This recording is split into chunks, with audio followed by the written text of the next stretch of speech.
Today on episode 466 of the I Am Salt Lake podcast, we get a chat with Mandy Madsen, the owner and founder of Mad Dough. You might be asking, what's Mad Dough? What are they all about? Well, we're going to get into that in this episode. We talk about the inspiration behind starting the business, their menu, obstacles she faced along the way, and of course we get to talk about how you can get these Bismarck-style donuts delivered directly to your doorstep. But before we get into that conversation, we should probably introduce ourselves. Hey everyone, I'm Chrissy Hollifield. Yo, my name's Chris Hollifield. Ooh, yo, that's pretty hip. If you're a longtime listener of the podcast, welcome back as always, and we're just so happy that you came to join us again. But if you're a new listener, you might be wondering what it's all about. We're here every week with a brand new episode where we showcase awesome people in Salt Lake City. We get to talk to business owners, authors, tattoo artists, restaurant owners, really anyone that might have a cool story to share. So the girls were selling some stuff over at the Urban Flea Market again today. Yes, our teenage girls, they've been working really, really hard, and it's really cool to see every month they go to the Urban Flea Market, which is my favorite market of all time. How was it today? I didn't get a chance to go over there. It was kind of slow today. I wish there were more people shopping, but I was kind of glad because I found some things that I brought home that you haven't seen yet. I haven't even seen it yet. And it's really good that it was a super busy day because there was another place that if I had made it to that vintage stand, I would have come back with a couple of bags more full of stuff. It's always a good time. I didn't get a chance to check it out, but it's the second Sunday of every month. It's at the Gateway. Go check it out. It is just the most fun. I love it.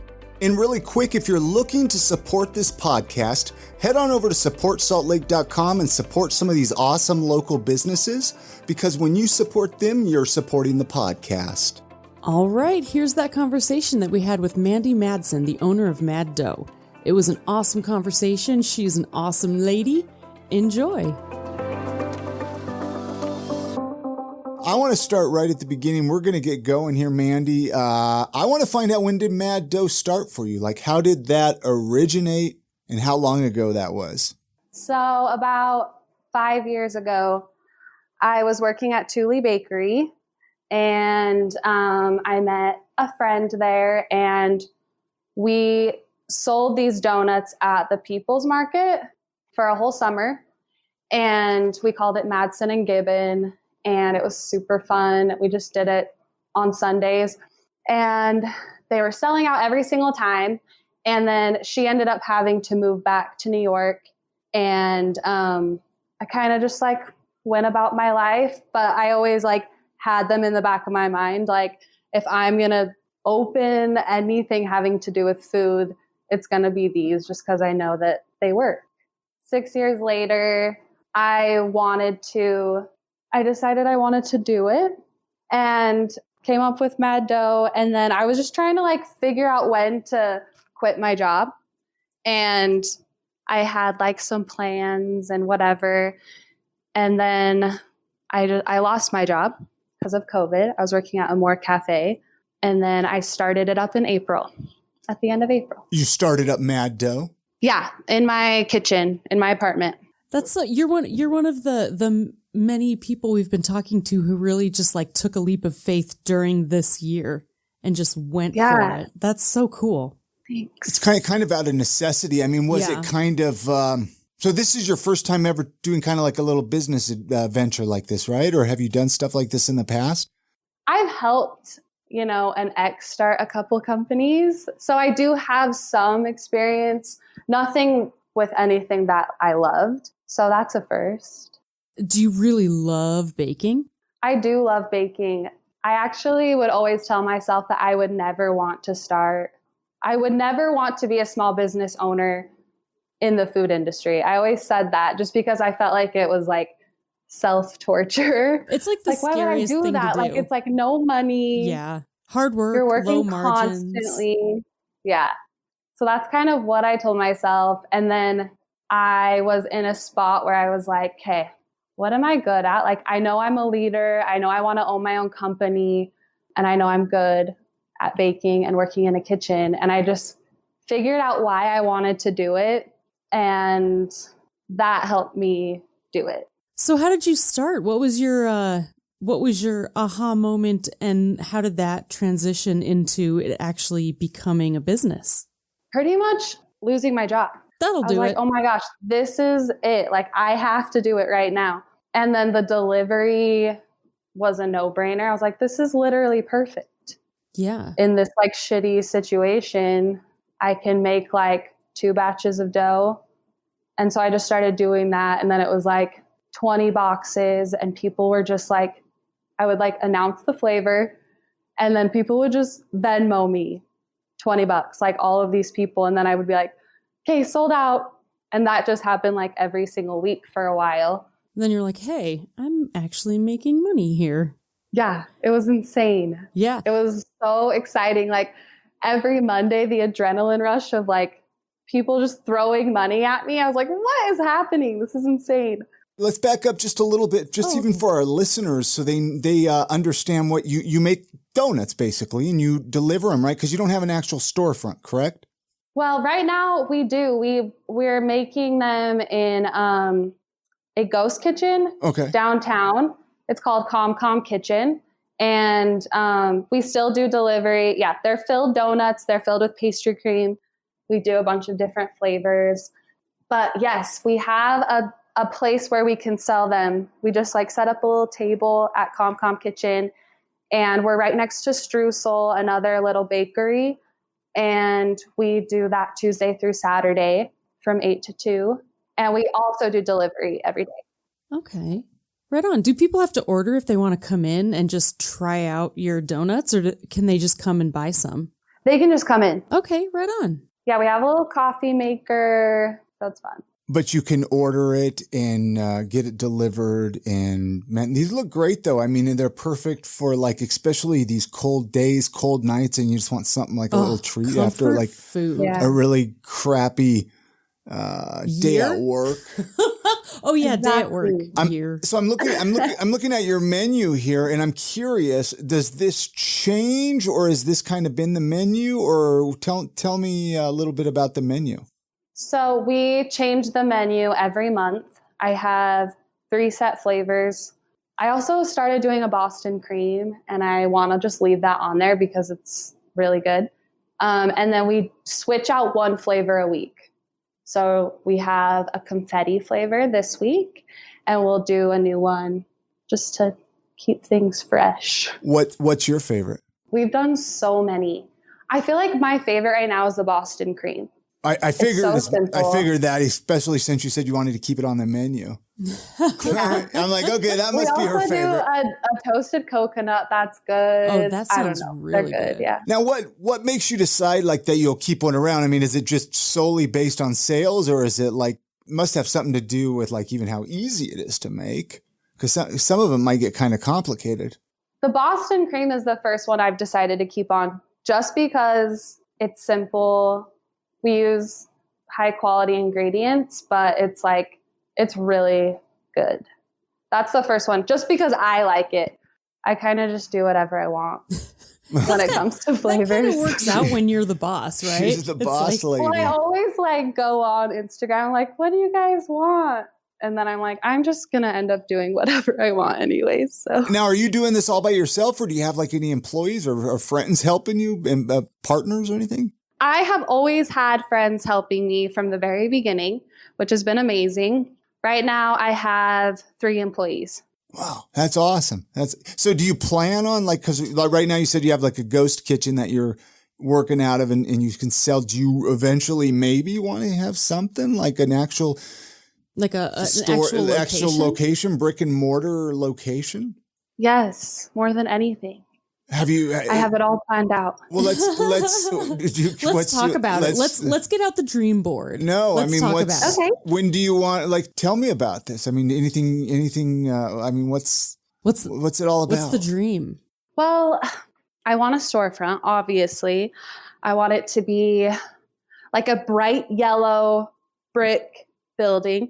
I always envision it in the avenues. But I found like a really good building in Marmalade that I'm obsessed with. Whenever I see a building, I'll just like take a picture of it. The one in Marmalade's available? Well, it's vacant. Okay. I didn't see a for sale sign, but I took a picture of it. But you peeked in the windows. Nobody's there. Yeah, exactly. Yeah. I'm on board. Exactly. Yeah. So I want to do that. I mean, I want it this year, but I don't really work through deadlines or anything like that. That's just what I want. So we'll see what happens. Has it been tough for you? You mentioned, wanting to get going with this and, wanting to get this other location going. I'm sure 2020 was kind of, a little bumpy for all of us. You kind of got this going more or less in April. Was it kind of tough to get it going? I mean, did you hit a lot of obstacles with COVID, or are you still hitting a lot of obstacles, or what's going on with all that? Honestly, it was not hard to get it going. It was so smooth to the point where it felt like, okay, this is exactly what I'm supposed to be doing right now, because it literally all just fell into place. Like, it was magical. That's pretty cool. Why do you think that was? Why do you think it was falling into place for you? Well, Karma. I have been writing it down in my journal, like details about what I want since before COVID. So I just write it down and like think about it, talk about it.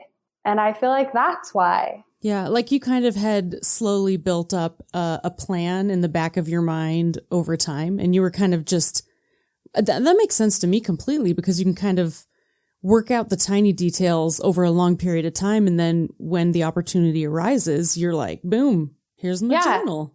Exactly. And I'm a believer in, I try to just have a vision and then put it out there, and then the details just fill in. And that's kind of what happened. Like, I mean, it was hard. I had to like tell my old bosses, like, I'm going to do this, like things like that were uncomfortable, like Zooming with your old boss and being like, sorry, I'm going to do this now. Like those kinds of things were hard, but worth it. And when you had to tell them you wanted to quit, you mean? Yeah. When I told them like, I'm going to start doing my own thing now, that's always tough. Yeah. Especially if you like where you're working. I want to back up a little bit to journaling, because you kind of perked my ears, because I've kind of, I'm trying to get back into it here, right? As kind of a 2021 thing starting. I'm curious a little bit about, I mean, do you journal every day or just kind of when you feel the urge, or when do you journal? I mean, there was a period where I was journaling 3 pages every morning. No kidding. And I mean, that's a lot to do every morning. Now I just like journal when I really need to. But every morning I definitely, so it's called the magical morning practice. Okay. And you wake up and you say what you're grateful for 2 minutes. Yeah. You guys sound like you do this. And you can record it too. Oh, no, go ahead. I was saying you and Chris sound like you do a lot of similar morning routines. Yeah. It sounds like a similar morning routine that I do, but keep going. You do the magical morning practice too? Okay, sorry. Well, I don't know. I don't have a name for it. I've just kind of put things together. I think I'm familiar though with this thing. Hal Elrod, are you familiar with him at all? He does a podcast. No. I think he called Miracle Morning or something. But anyways, tell me more about your journaling. I kind of interrupted you. That's okay. So after that, I say out loud what I'm happy that the day. So in detail, I talk about the day and what I was so happy that happened. So I'll say like, I'm so happy that today went so well and we didn't mess up any orders, or I'm so happy I went through the day like with a positive attitude, or just like things like that. And then you do that for a couple minutes, but you go into detail, and then you say, and then you do it in the future. So like, I'm so happy I have a house on the beach in Northern California, or that's one of the things that I say. I'm going to steal that one. Yeah. Hey, project it forward. Let's do it. I got a house up in Northern California next door to Mandy. Hell yeah. I just go over and get donuts. It's great. Yes. That's the dream. All right. We're going to take just a minute of your time and tell you about one of our awesome sponsors, UtahMarijuana.org. Hey, they are your #1 spot for all things medical marijuana, medical cannabis, CBD, and THC. I don't know if you guys are listening to my other podcast, Utah in the Weeds. I'm doing that with Tim Pickett. Excellent show. Anyways, Tim Pickett, he's the man behind UtahMarijuana.org. UtahMarijuana.org's team of medical cannabis experts, they make getting your medical card super easy, from your first office visit to navigating the state card application and beyond. Okay, and I know that like in ads you always hear, oh, compassionate medical care providers. I am not kidding you guys. I recently went, I have first time experience. These guys are literally the most compassionate, caring, helpful healthcare providers I've visited. And they really helped me follow the direction that I needed to find the things that would work for my symptoms. And I never would have found that anywhere else. I cannot recommend them enough. Right now, they're offering an exclusive discount to I Am Salt Lake listeners. You can use the code GREEN25 for $25 off your first visit. Hey, take advantage of that. And if you're in the West Valley City area, there's a location just for you, 3615 West, 1987 South, Building 8. Super easy to find. They're actually right across the street from Beehive Pharmacy there. Really handy. So go check them out, utahmarijuana.org. Go support them and use that code GREEN25 like Chrissy said. Isn't it time that you took control of your own health? utahmarijuana.org. Feel better. Do you ever have just days though that you're not motivated, that you're just like, gosh, I just want to stay in bed though? Oh, especially in the morning. I don't know how you guys do it because I do not have a morning routine. I'm definitely like the roll out of bed last minute. Maybe put your hair in a ponytail and don't turn on the camera when you have to do a Zoom call kind of gal. Mm-hmm. I feel that. So do you wake up early, Chris? Well, I try to. I used to wake up a lot earlier than I do now. Typically, I wake up about 6 o'clock though. Right now, I got to take one of the kids to school. So that's kind of my morning time. And then I go to the gym and I usually, I write my gratitude journal and then I kind of have a brain dump journal that I started as well and, do some affirmation stuff like that. Kind of similar. Nice. Yeah. And it seems like I really could tell a difference. I mean, can you tell a difference on the mornings you miss? Yeah. It's amazing. I can. Normally it's on the weekend. Yeah. And for sure I can.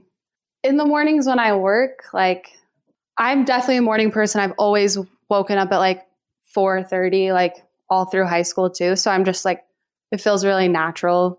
I mean, of course I wake up pissed off sometimes, but I'll just blast music in my car and then yell what I want the day to be like. I mean, it doesn't happen every morning, I know, I get we're all human.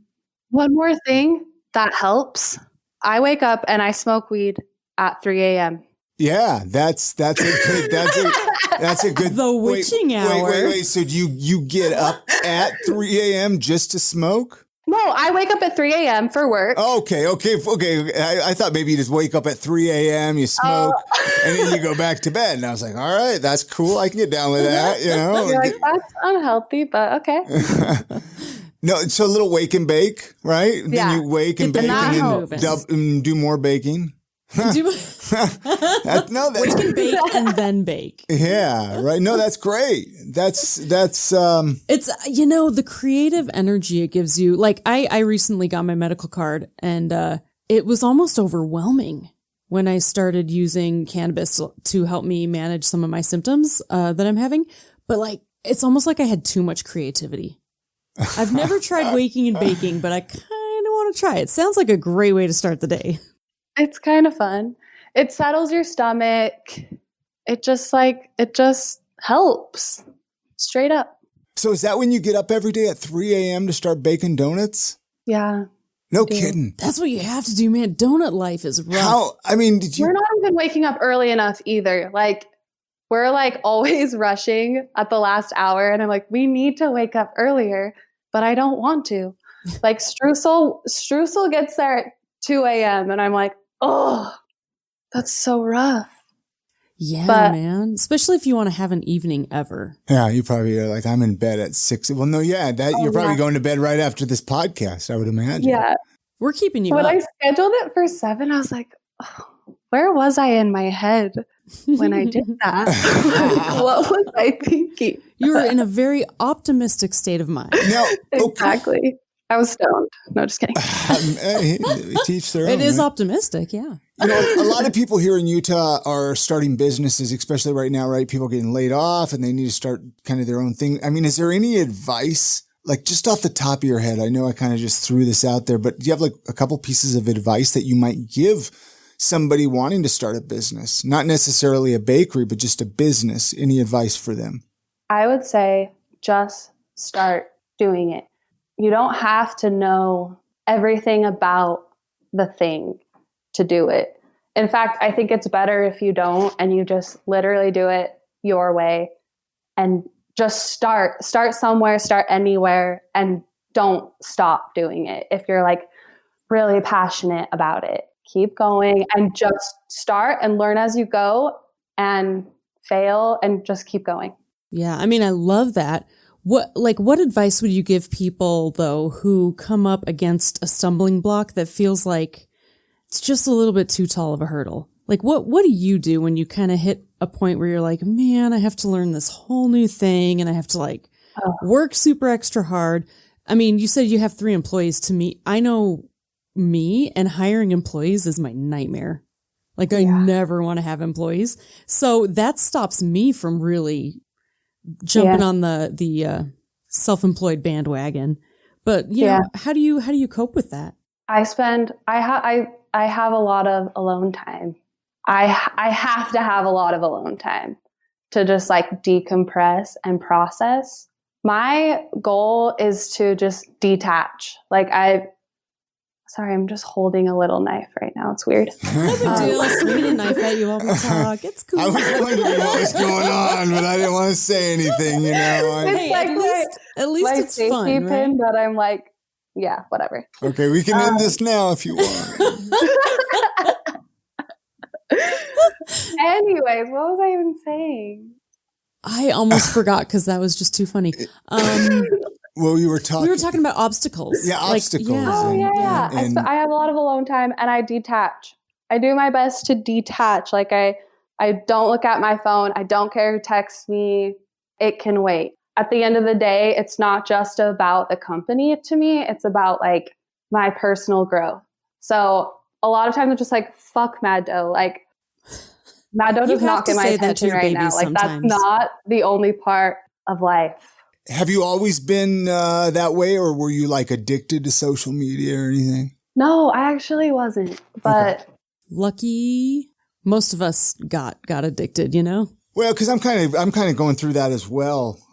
Is I never really thought, okay, maybe I spend too much time on social media. Maybe it's worthless. Maybe it's not really, you know, there's not a lot of bringing any value to my life, right?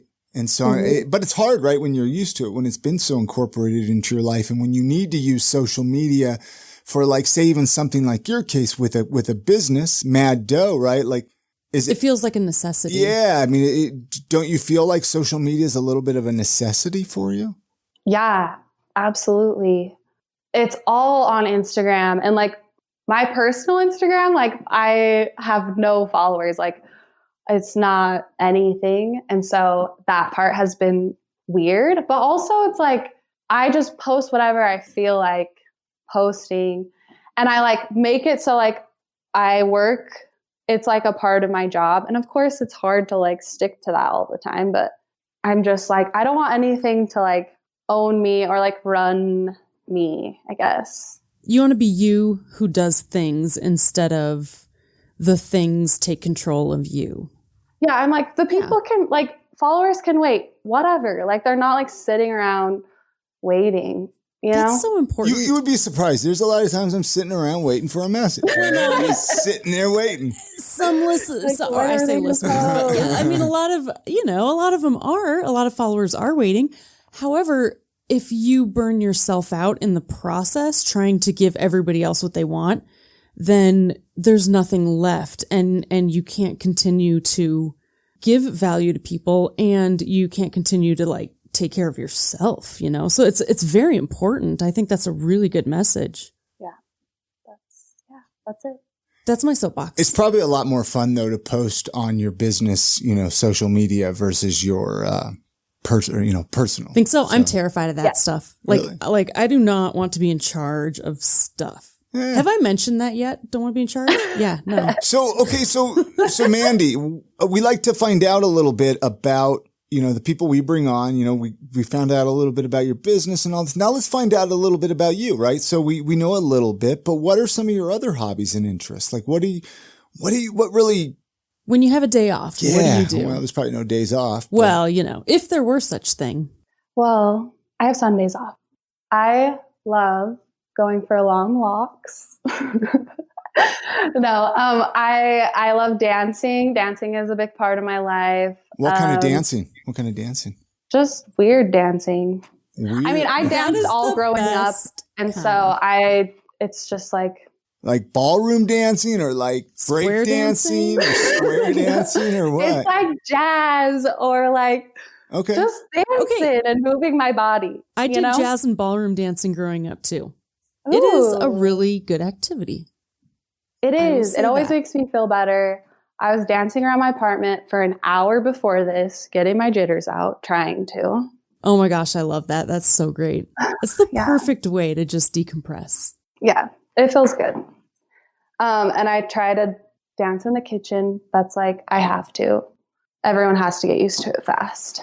I love playing pool. That's one of my favorite things to do. Okay. I like chilling. Just chilling. I like cooking. I like eating. I like trying new restaurants, new bars. I like beer. Yeah. Very cool. Very cool. What about the most memorable concert or sporting event that you've been to? Do you have like one or two that maybe stuck out for you there? I'm curious. Most memorable concert? Probably. I'm not a huge concert person. I'm just going to be really honest, but that's fine. My favorite concert was Modest Mouse when they were at Twilight. And I'm pretty sure it was free that year. Yeah. Like it was back in those days. That was a good show. Fun. I love Modest Mouse. I love Modest Mouse as well. That was a really good show. That was a really, really good show. I've seen them a handful of times and they don't disappoint at all. That is a handful of times more than I am. And I am jealous because I like them too. Yeah, they're awesome. What would sorry, go ahead. Oh, I was thinking of a sporting event. Oh, a sporting event. Okay. Yeah, that's right. We didn't get Do you like any of the sports balls in general? That's my... I like playing sports. I'm not a big sports fan, so I don't even know why I brought that back up. And if you don't have, I mean, it's, one or the other, because I figure here's the reason I ask one or the other. I figure if they're not into music, maybe they've done something with sports and sports and vice versa, inclusive. All inclusive. But, hey, let's say you're visiting a new city and you get stuck in a hotel elevator. Who would you most like to be stuck in the elevator with? I would want to be alone. No. That's awesome. I get that though. I mean, that's my answer. Well, are you an introvert? You're obviously an introvert. Well, obviously, Chris. She's the biggest extrovert there is. But a lot of extroverts like alone time too. And that's, you never know. Yeah. It's a whole thing. Right on. No, that's it. That's a good answer. What would you name the autobiography of your life? The Goofball. The Goofball. I actually really like that. You better TM that real quick. Okay. TM. If you could do anything on your next birthday, what would you like to do? Well, last birthday was March 30th. Well, last year, and it was COVID. Yeah. And I had plans to go back to Napa where I lived for a couple years. So I'd probably go to Napa and go to the beach and go to Morro Bay, the best place in the world. A nice vacation. Yeah, that's what I would do. Very cool. We have a few standard Salt Lake City questions we ask everybody that comes through here. So, of course, we got to ask you. We have family and friends that visit us from time to time, and they say, give us the tour. Show us around town. What do you like? What's the Mandy tour? What do, buildings, areas of town? Sorry, and I stumbled all over with that question. You got all the main points, Yeah, right. They're like, show me around town or show me in the mountains. I mean, where do you take people when they come to town? If we started in Salt Lake, I'd probably go up to the Capitol, drive around the Capitol, probably take them to Proper because I really like Proper. And then I would go to Provo Canyon, which is where that was like my growing up drive was up Provo Canyon and all the little canyons up there. It's like, that's probably one of my favorite places in Utah. Then we would finish the night we would start at Blue Plate Diner because that's one of my favorites. Oh, yes. And then we would go play pool somewhere, like Ex-Wives or something. That's a good place to play pool. I want to go on your tour. Yeah, no, I'm visiting Salt Lake. Will you show me around? Will you show me around? I like it. No, well, you mentioned Blue Plate, and you mentioned Proper Burger, which is delicious. Any other favorite local eating spots you like? That's another question we like to ask people. Favorite local eating spots. Any other places you want? Cheese is the best. Mm-hmm. Everything about it. They have the red cream soda. They have battered fries. And then their sandwiches. They're so good. I love Moochie's. If you could change one or two things about Salt Lake City, what would you change? Ooh. And take that however you want to interpret it, big or small, whatever you want to change. Well, I want to open my own pool bar because there's a lot of, well, maybe not a lot, but there are a select few, and I feel like I would make my own. And it'd be like the perfect balance of like a dive bar, but not. So like high lows, like fancy, right, like but comfortable also, like, seating, but it feels like a dive. Exactly. I got you. Very cool. I like it. Something like that. And then, I don't know. I like Salt Lake. I love Salt Lake. I just didn't know. Some people, they have something to complain about. I don't know. We didn't even find out where you were from. I was wondering, right? yeah. Where were you born and raised? Where are you from? I was born and raised in Linden, Utah. Okay. That's a fun place. Fun little town right there by Provo, right? Yeah. Yeah. It's a party town, as they call it. Big old nightlife. No, it really is great, though. It's so beautiful down there. Yeah, it is very beautiful. It's a good place to grow up, for sure. Yeah. Well, I'm so stoked that I asked you to come on the podcast. I mean, seriously, it was fun to kind of hear a little bit about your story and about your pastries and all of that. I don't know. Did you have any other questions you wanted to ask her, Chrissy, or anything that you guys wanted to talk about? Why the mics are hot here? They're hot. Well, we asked you what your favorite donut was. I just need to try all your donuts. That's all I need. That's really the most important thing. I think that's the moral of the story here is I need to eat every type of donut that you make. Well, we need to get you guys a box ASAP. Oh, that'd be fun. We'll figure that out. Yeah, we'll get a box of that there. Right on. But was there anything else you wanted to mention, Mandy, or anything else you wanted to possibly talk about or promote or anything? I mean, this episode's going to go up next Sunday night. So, well, you can order online, maddoughslc.com. We deliver Tuesdays through Saturdays now, all of the days. You should just be 3 days a week. And we're open from 8 to 2 at 67 West, 1700 South. And there's other baked goods there too. It's good energy there.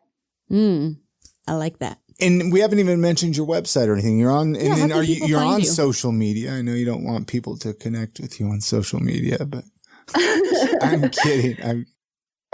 Yeah. Social media, Mad Dough SLC on Instagram. It's a party over there. Dude, your Instagram page is lit.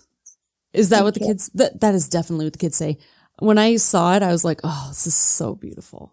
That was one of the most magical things. So I moved to this apartment on my birthday, March 30th. Now everyone, okay, whatever. So I moved there, and then I had two random roommates, and one of them does social media for a company, and she's like amazing at it. She's a photographer, and her best friend is a food stylist and a food photographer. So they're like, yes, let's do this. And it was like perfect. Oh, wow. That's awesome. Yeah, they're great. Seriously. Those are hard careers too. Like they are good. Everybody listening, go check it out. Go follow her Instagram, Mad Dough SLC. Then send her a message and say, hey, I'm going to get some of your donuts because I heard you on I Am Salt Lake podcast, right? Yeah. That sounds like a pretty good reason. Yeah, but, I like that. Chrissy has a final question that she asks everybody, Mandy. So I'm going to let her ask you. Thank you again for doing the podcast. We'll have to catch up, and see what's going on down the road with everything. Yeah. Thanks for having me. This was really fun. It was a joy, a literal joy. But before we let you go, can you leave us with a piece of life advice or a motto that you live by? Do whatever you want all the time and don't give a fuck about anyone's feelings. Ooh, even though it's hard. When you do what you feel is right in your heart and body, it's better for everyone else too. and it helps the world turn, and it helps people grow. And even if it's shitty, it's still like an example. All right, many thanks to Mandy Madsen for joining us on this episode of the podcast. What a great conversation. Did you enjoy talking with her, Chrissy? Oh my gosh, I totally did. But it made me want to go hang out with her too. So now I want to hang out with her. All those donuts, talking about those donuts, just watching your mouth salivate. If I could learn to make those donuts, I wouldn't have the time. I'd rather buy them. So I'm just going to buy them. Hey, all of the links that we mentioned in this conversation, they could be found with this episode notes on our podcast website that can be found at iamsaltlake.com/466. And that's, of course, for episode 466. And that'll do it for this episode of the podcast. If you liked what you heard or if you found any value from listening, there are a few ways you can support this podcast. You can always leave us a 5-star review on Apple Podcasts or whatever platform you listen to us on. This costs you nothing, but it helps us out so much so that people can find us and understand what we're about before they give us a listen. Another non-monetary way to help the show out is by telling a neighbor or a friend about the show. Chances are, if you like it, they will too. And you can help the podcast out monetarily by becoming a Patreon supporter. If you're unfamiliar with Patreon, it's like an ongoing Kickstarter, but I think most people are familiar with Patreon by now, and we really, really appreciate our Patreon supporters. Even for $1, it's really that easy. iamsaltlake.com/Patreon. You have a great week. Get out and enjoy the city. Support local, and we're going to see you next week on the next episode of I Am Salt Lake Podcast. And good night, Grammy.